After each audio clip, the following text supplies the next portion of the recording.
কথায় আছে সংসার সুখী হয় রমণীর গুণে।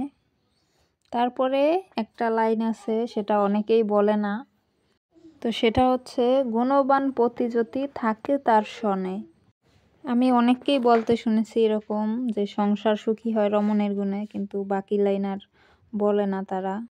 আলহামদুলিল্লাহ, আমার গুণবান পতি আমার সাথে সবসময়ই আছে। ইনশাআল্লাহ ভবিষ্যতেও যেন এই রকমের থাকে, সেটাই আপনারা দোয়া করবেন। তো যদিও আমাদের এখনো সংসার হয় নাই, ইনশাল্লাহ হবে একদিন। সংসারে কোনো ঝামেলা হলে দুজনকেই মানিয়ে নিতে হয়, আর সংসারে ঝামেলা হবে এটাই স্বাভাবিক। প্রত্যেকটা সংসারেই কোনো না কোনো ঝামেলা হয়, আর সেটাকে দুজনের স্যাক্রিফাইস করেই তবেই একটা সুন্দর সংসার পাওয়া যায়।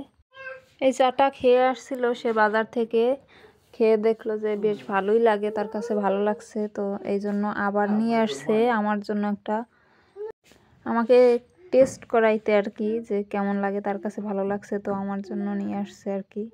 মোটামুটি আমার কাছেও বেশ ভালোই লাগছে চাটা খেতে। প্রতি 1 প্যাকেট 100 মিলি পানি দিয়ে তারপরে চাটা বানাতে হয়, তো উনি সেটাই করছে। তো বন্ধুরা, আজকের মতো বিদায় নিচ্ছি, ভালো থাকবেন সবাই।